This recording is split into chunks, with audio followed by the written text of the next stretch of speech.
দ্রব্যমূল্য একটা খুবই গুরুত্বপূর্ণ ব্যাপার এবং মানে জনগণের সাথে অঙ্গাঙ্গিভাবে সম্পৃক্ত, যেটা নিত্যদিনের সাথে অঙ্গাঙ্গিভাবে জড়িয়ে আছে যেই ব্যাপার।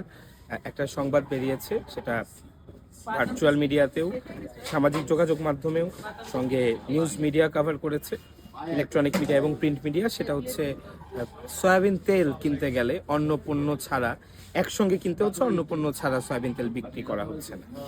দ্রব্যমূল্যের দিকে অন্তর্বর্তী সরকারের নজর দেওয়াটা খুব বেশি জরুরি। জনগণের কিন্তু আসলে আশা আকাঙ্ক্ষার পারদটা অনেক ঊর্ধ্বে।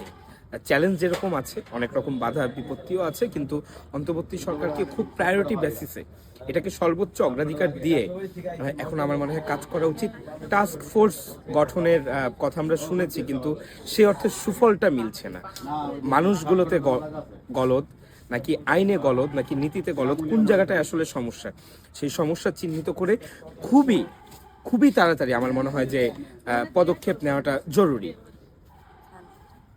কারণ না হলে কিন্তু মানুষজনের মানে আশা আকাঙ্ক্ষা একরকম ভাটা পড়বে, এবং যারা নিম্ন আয়ের মানুষ, যারা নিম্ন মধ্যবিত্ত, তাদের কিন্তু চলাফেরায় আসলে কোনো রকম পরিবর্তন আসবে না। কিন্তু অন্তর্বর্তী সরকারের কাছে কিন্তু মানুষের প্রত্যেক সেক্টরের, প্রত্যেক বৃত্তের, একদম উচ্চবিত্ত, মধ্যবিত্ত, নিম্নবিত্ত সবারই একরকম আশার একটা ক্ষেত্র তৈরি হয়েছে। আমার মনে হয় যে দ্রব্যমূল্যের ব্যাপারে সরকারকে স্টেক হোল্ডারদের সাথে আলাপ আলোচনা করে ভিতর থেকে, সমস্যার একদম ভিতরে গিয়ে সেই ভিতর থেকে সমাধান বের করে নিয়ে আসাটা অতীব জরুরি।